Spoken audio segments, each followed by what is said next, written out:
we wanted to use this segment at the top of this hour to say something important, something very important. For the past 2.5 months, there is a topic that has flooded our Freedom inbox. It has been nonstop on social media, but which we have almost totally avoided on this show. You probably already know what I'm talking about, which shows just how ubiquitous it has been. Ever since Charlie's murder, Candace Owens has leveled a flood of allegations against people at Turning Point USA, people at Turning Point Action, and people who work for this show. She has made them against some of Charlie's closest friends and against some of his most dedicated employees. She has suggested that Michael McCoy, Charlie's chief of staff, knew Charlie would be murdered, was happy that he died, and stayed silent because he was told he would be the next Charlie. She has suggested Michael is not his real name. It is. I have seen his birth certificate myself.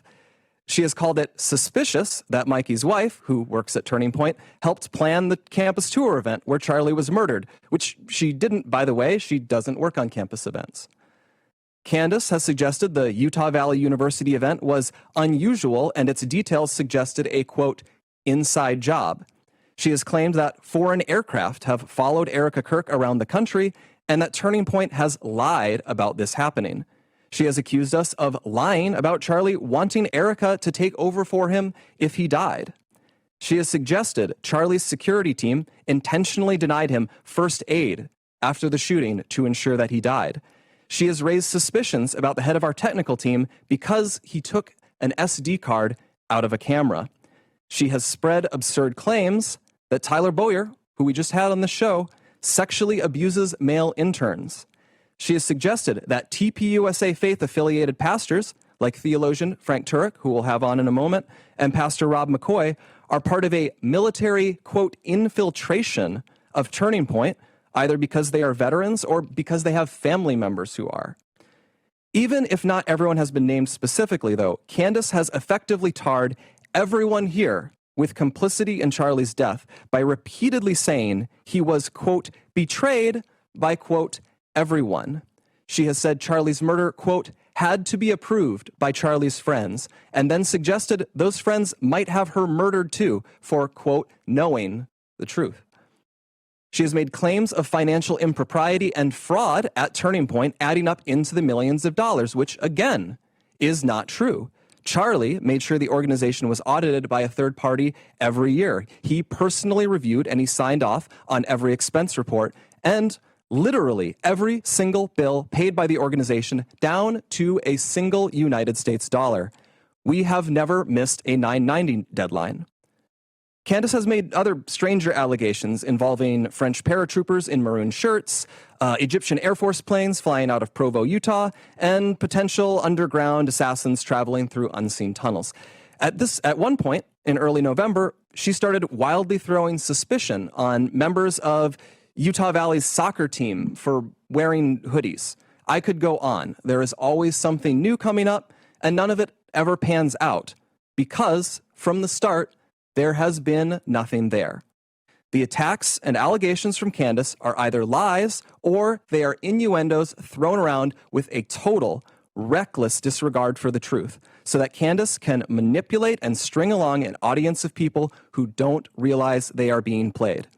Instead of being able to grieve properly after one of the most heinous murders in American history, a murder many of us had to witness, my friends have had to endure harassment from people who have gotten whipped up by what Candace is saying.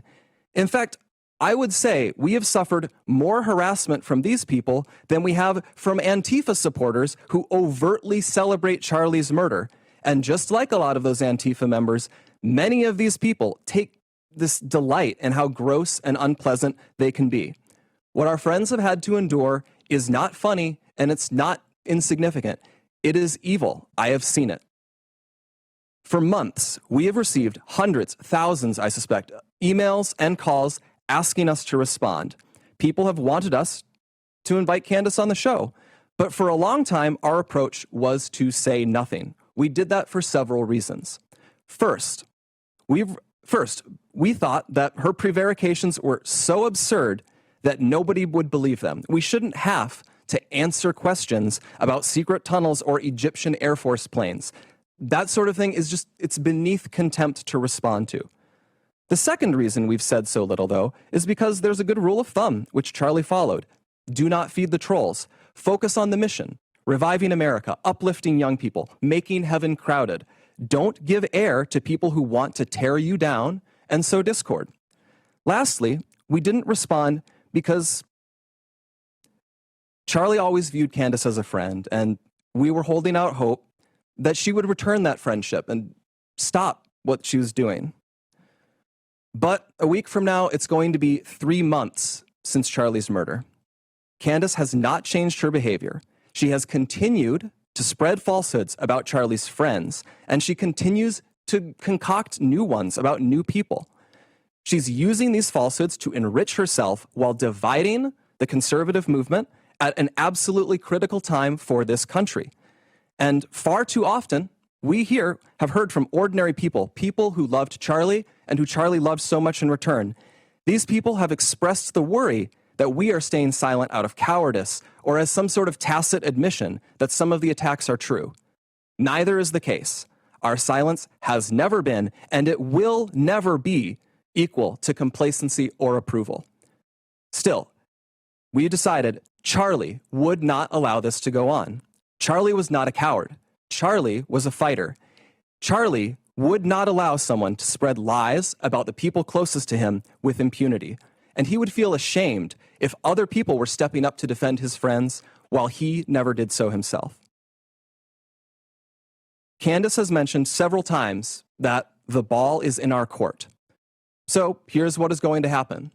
In the near future, there will be a live stream here in Phoenix where we address in a clear and comprehensive way the claims and accusations, the false accusations that have been made against Charlie's family, friends, and the people here at Turning Point. We plan to walk through everything carefully and thoroughly. If Candace is available, we would sincerely welcome her participation in that live stream at our studio here in Phoenix. At this point, we believe the ball is back in her court. Our motivation for doing this is not out of any obligation to Candace. It is about honoring Charlie. We feel a deep responsibility to protect his legacy, his work, and the truth. I feel that. I owe Charlie everything in my life. I feel it immensely. And that is why we feel compelled to speak clearly and openly now. We'll have more on this in the near future.